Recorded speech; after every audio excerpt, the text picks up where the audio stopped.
نومبر کا مہینے کا آغاز پوری دنیا میں ہم دیکھتے ہیں کہ کرسمس اور یسوع مسیح کی پیدائش کے دن کو منانے کے لیے پوری دنیا کے لوگ متحرک ہو جاتے ہیں۔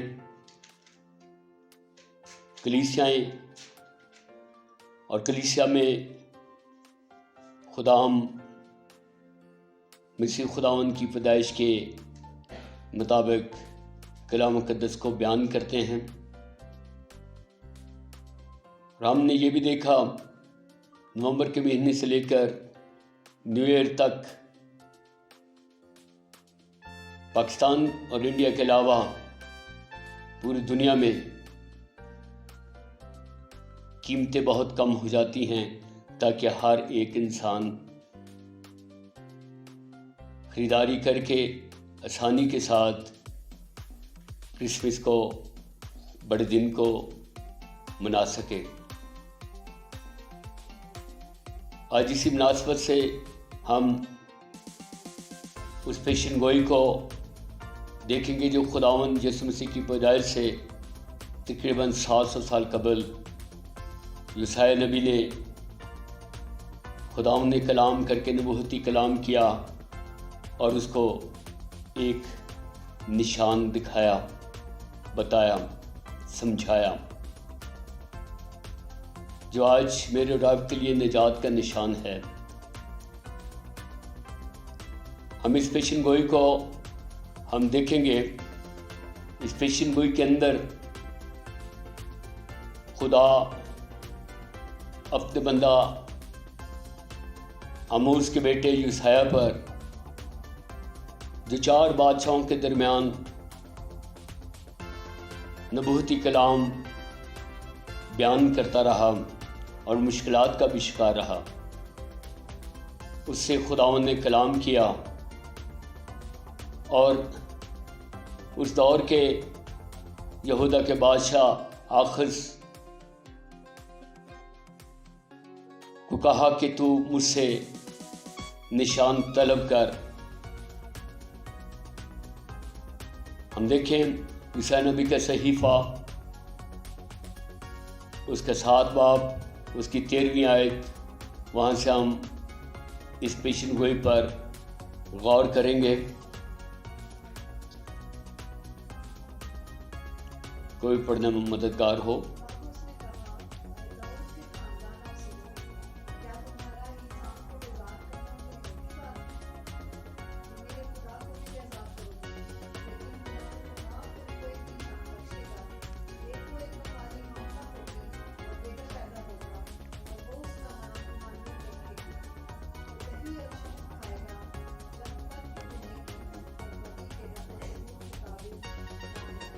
میرے عزیزو، خداوند یسوع مسیح کی پیدائش کے بارے میں آخر بادشاہ کو خدا کہتا ہے کہ تو نشان طلب کر۔ 12ویں آیت میں آپ پڑھ سکتے ہیں۔ اور آخر بادشاہ جو کہتا ہے کہ میں نشان طلب نہیں کروں گا، میں اپنے خداوند خدا کو نہیں آزماؤں گا، خدا آپ ہی ہمیں کوئی نشان دکھائے۔ بڑے عجیب بات ہے کہ 700 سال قبل جنگ کا عالم ہے اور افرائیم دوسرے بادشاہ کے ساتھ مل کر حملہ آور ہونے کی کوشش کرتا ہے۔ اس وقت خداوند کا کلام نازل ہوتا ہے یسایا پر۔ اگر 7 باب اس کی پہلی آیت کو پڑھیں کہ یسایا کے بیٹے کو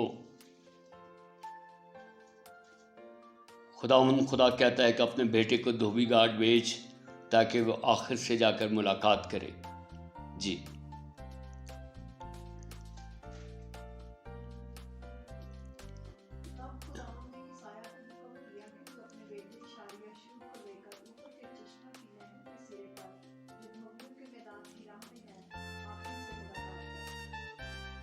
آخر سے ملاقات کر، اور اس کو خدا نے بتایا کہ تم مت ڈر،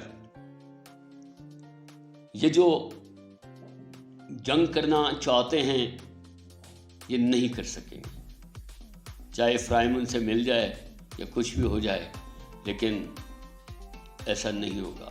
آگے اس کی تفسیر ہے، لیکن ہم اس طرف نہیں جائیں گے، ہم صرف اس طرف جاتے ہیں کہ ایک نشان آخر بادشاہ کو کہا کہ طلب کر، لیکن اس نے نہ کہا کہ نہیں، میں اپنے خدا کو نہیں آزماتا، تو ہی ہمیں کوئی نشان دے۔ اور اس نے نشان دیا، دیکھو ایک کماری حاملہ ہوگی اور بیٹا ہوگا اور اس کا نام ایمینویل ہوگا۔ بڑی عجیب سی یہ بات ہے اس دور میں، بلکہ آج بھی کماری جب حاملہ ہو تو طرح طرح کی باتیں کی جاتی ہیں، بلکہ اس کو اس دور میں سنسار کر دیا جاتا تھا۔ یہ یقینی طور پر آخس بادشاہ اور یسایہ کا بیٹا شار یشوب اور یسایہ نبی اس نشان کو دیکھ کر حیران ہوئے ہوں گے، یہ کیسا نشان ہے؟ اس کا نام ایمینویل رکھنا۔ یہ عبرانی لفظ ہے، ایل خدا کے کہتے ہیں، اور ایمین جو ہے خدا اس کے ساتھ ہے، ہمارے ساتھ ہے۔ یہ جو بچہ ہے جب بڑا ہوگا کیا کھائے گا؟ دہی اور شہد اس کی خوراک ہوگا، جب تک وہ نیکی اور بدی کے بارے میں سمجھ نہ سکے، اس کی یہ خوراک ہوگی۔ اس پیشن گوئی کی تکمیل کو ہم دیکھتے ہیں، ہم سب جانتے ہیں، ہم اس کے اندر الوہیت کو دیکھتے ہیں، یعنی کہ خدا کی قدوسیت کو اس بچے کے اندر ہم دیکھیں گے۔ یہ قدوس ہے، یہ رب الفاج ہے، یہ خدا ہے جو کہ تجسم ہوتا ہے، پیدا ہوتا ہے روح القدس کی قدرت سے۔ سب کچھ بتایا گیا ہے، اور اس کی الوہیت کو ہم دیکھیں کہ وہ خدا کا بیٹا ہے، وہ خود خدا ہے، وہ بشر بھی ہے، انسان بھی ہے، وہ 100% خدا ہے اور 100% انسان بھی ہے۔ وہ بشری طور پر ہمارے درمیان آ کر ٹھہرا ہے۔ دیکھیں مقدس متی رسول کی انجیل کا بیان اور اس کا پہلا باب، اس کی 18ویں آیت سے ہم پڑھیں اور دیکھیں۔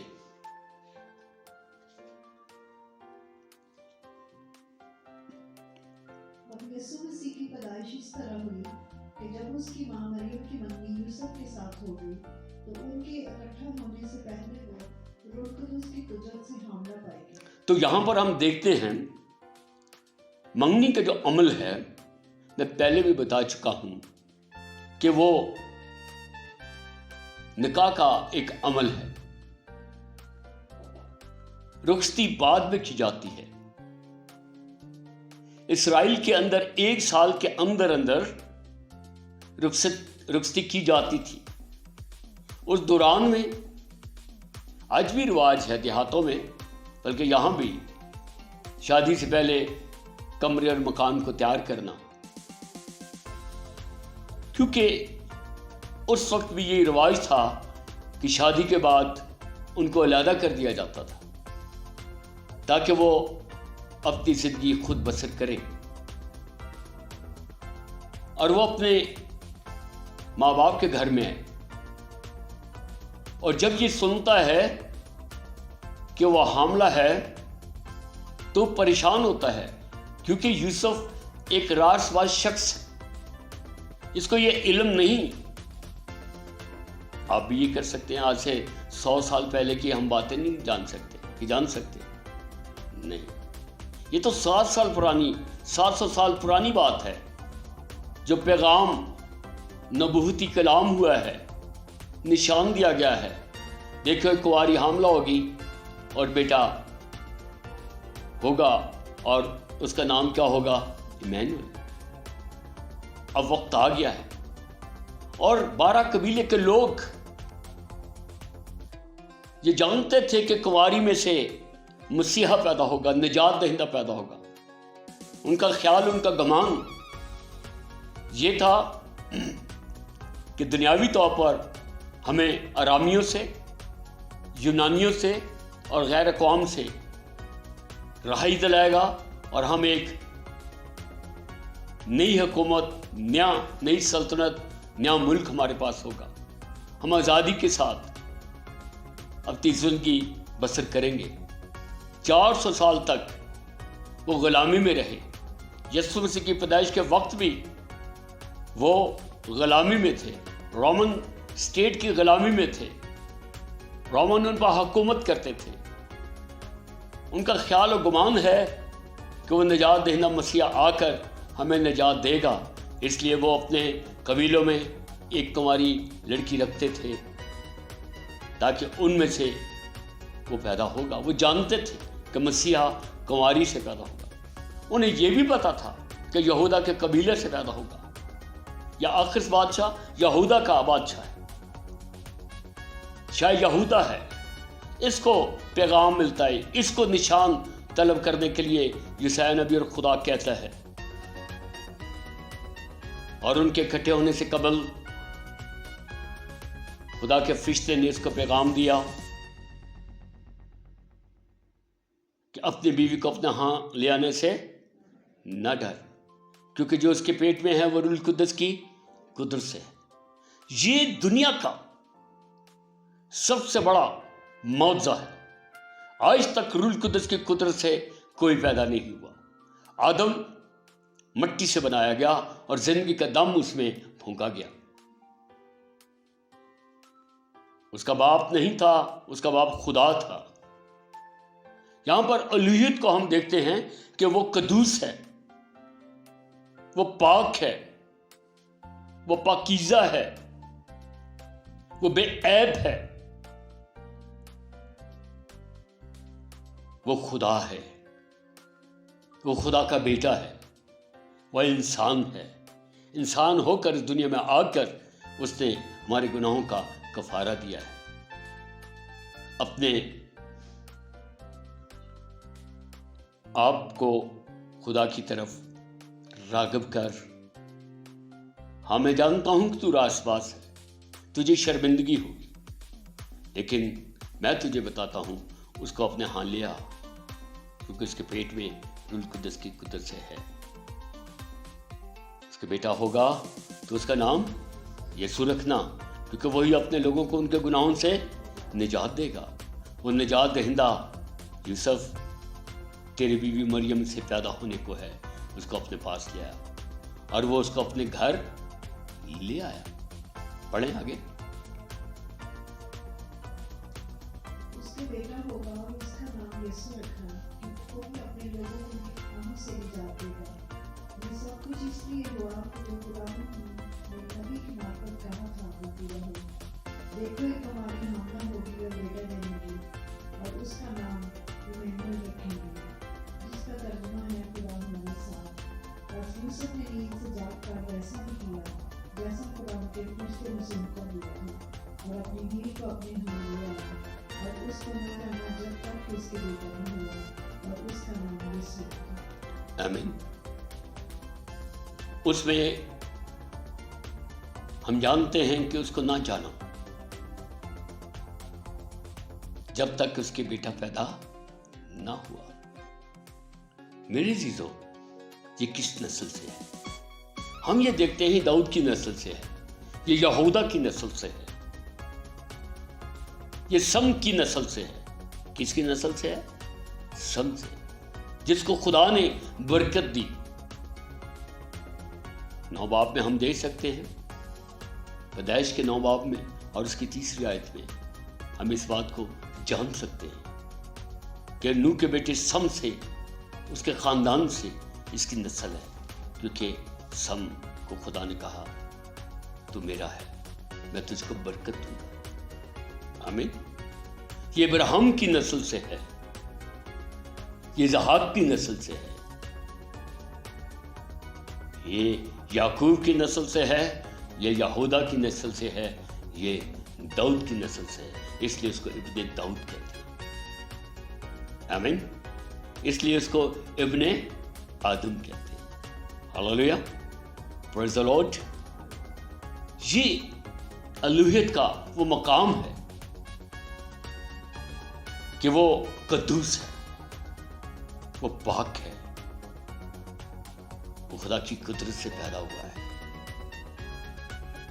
الوہیت کا مقام یہ ہے کہ صرف وہی بنی نوع انسان کو گناہوں سے نجات دے سکتا ہے، اس کا نام یسوع رکھنا۔ کوئی انسان گناہوں کو معاف نہیں کر سکتا۔ فکر فریسی کہتے ہیں یہ کون ہے جو گناہوں کو معاف کرتا ہے؟ سوائے خدا کے کوئی گناہوں کو معاف نہیں کر سکتا۔ وہ خدا ہے، وہ گناہوں کو کیا کرتا ہے؟ معاف کرتا ہے۔ اس لیے وہ آیا ہے تاکہ میرے اور آپ کے گناہوں کو کیا کرے؟ معاف کرے۔ وہ اپنے لوگوں کو ان کے گناہوں سے نجات دے، وہ نجات دہندہ ہے۔ ہاللیلویا۔ ہم دیکھیں دوسرا زبور اور اس کی پہلی 4 آیات کو پڑھیں۔